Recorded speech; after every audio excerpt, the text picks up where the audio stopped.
My name is Gavin Evans, and this is my review for The Matrix Resurrections. And right, I finally get to review a new movie. I do think it's pretty funny how in order to see this new Matrix movie in theaters, they have to show the theater they'll passes, but I guess that irony is lost on them. But I love the first Matrix movie, as most people do. It's a fantastic sci-fi movie, and I don't like the sequels.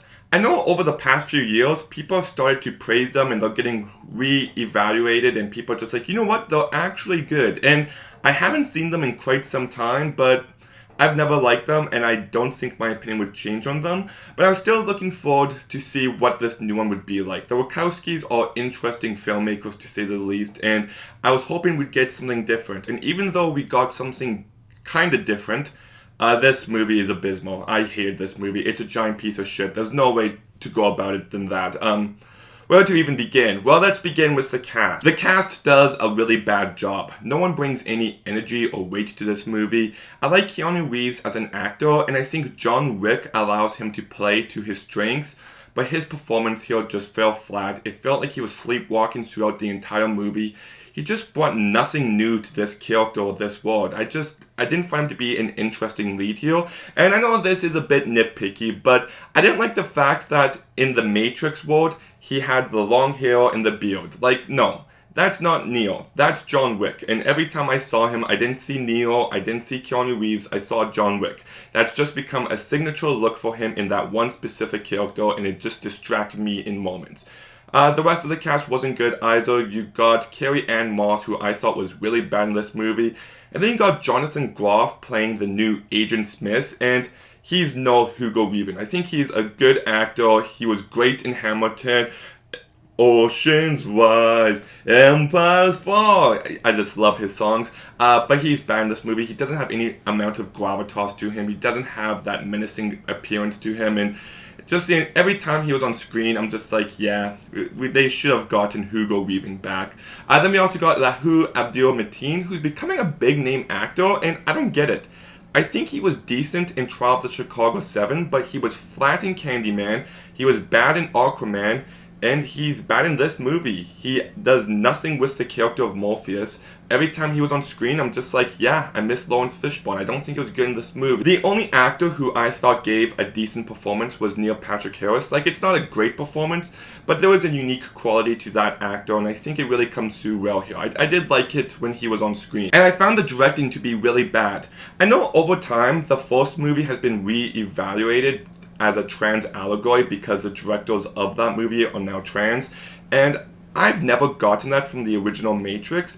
But in this movie, you've got yourself a main character who can't tell reality from fiction, so you do get a bit of that here. But I do like the Wachowskis as directors. The Matrix movies, or even the bad ones, are at least interesting to a certain degree. I never saw Cloud Atlas or Bound. Jupiter Ascending was really bad, but at least it's ambitious, and Speed Racer is a really good movie with a fantastic final 10 minutes. Like, the last 10 minutes of that movie are just fantastic. But this is the worst directed movie. The action, which was so revolutionary in the first Matrix movie, is completely uninteresting here. There's no sort of tension or stakes, it's not well choreographed, it's just some of the most generic action you'll see. This movie is just visually boring as well. Like, the visual effects in the original Matrix movies aren't the best, but they came out when they did. But nowadays, there's no excuse for this movie to look as bad as it does. Like, the visual effects don't look good, the way it's shot, it looks like a TV movie, like it looks really cheap. And I just didn't like the visuals behind this movie at all. This movie is also 2 hours and 30 minutes long, and boy, does it feel like it. Like, this is some of the worst pacing I've seen in a blockbuster movie in quite some time. Maybe since Transformers The Last Night. There's no reason for it. It should not have been this long. It just drags. Like, there was a point where I'm just like, please tell me we're almost done, and there was still an hour and a half left, and I'm just like, this is just so, like, it's not just a bad movie, but it's also incredibly slow and boring, and I just found this movie to go on for far too long. And let's get into the actual story. I thought the story to this movie was actively awful. Just awful. The opening scene alone is complete cringe. But then we do get introduced to Neo in this movie, and it starts off as a commentary on the Matrix movies and the impact they had. And if this movie wasn't even a Matrix movie, but a meta commentary on the Matrix movies, I would have been totally okay with that. If that was the entire movie, I'd be fine with that. But no. We then get a retread of the first Matrix movie. Every plot point that's in the first one we get here, and it just has no impact. You know, one of the worst movies I've ever seen is the 2019 Lion King movie, because the original Lion King is a fantastic movie. It really is. But when you watch that live action one, you're watching the same story, the same characters, but any life or personality that they had is just absent here. And that's what watching this movie felt like. I've seen all this stuff before, but it doesn't have that weight behind it. It doesn't have that impact. It doesn't have any awe or wonder. It just feels so empty. And then in the last act of this movie, it turns into a full-blown grand romance, and it just didn't work for me at all. I did not care about the romance in this movie. I didn't care for it.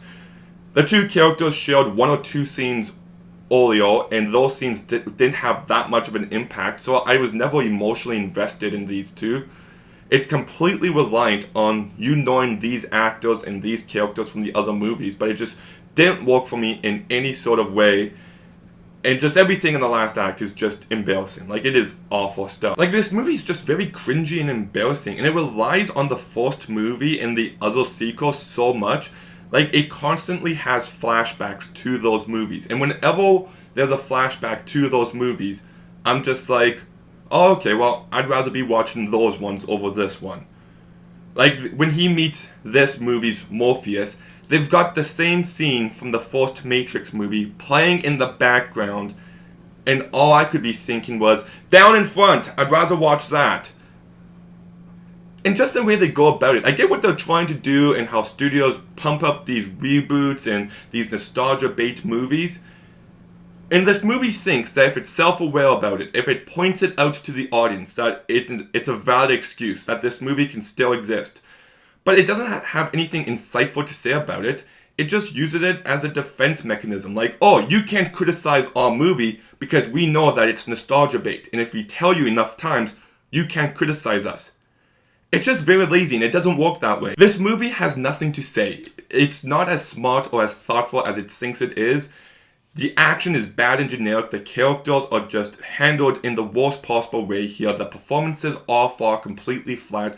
All I could think while watching this movie is that I'd rather be watching the first Matrix movie. This movie never justifies its own existence. The story's a complete mess. It's 2.5 hours long, and it feels like it. It's an incredibly boring movie.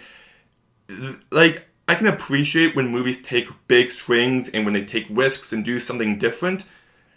And people are saying that this movie's doing all of that, but it's not. It's retreading the first movie with a few added additions that don't recontextualize this movie enough. I keep seeing people say that this movie does something new, unlike anything else. And what movie did they see? This movie's a retread of the first movie, and just because they reference it a few times, and just because it focuses more on the romance in the last act, while still recreating the same shots, while being perfectly aware of how you're recreating the exact same shots from the first movie, it doesn't make this movie feel different. It just makes this movie feel cheap and lazy, and it's just an abysmal mess. Like, this is one of the worst blockbusters I've ever seen. Like, if I saw this movie in theaters, I would have been tempted to walk out. It is that bad. I absolutely despise this movie. It's a piece of shit. Never watch it. It's atrocious. There's nothing to gain from watching it. So I'm going to go ahead and give The Matrix Resurrections a 0.5 out of 10.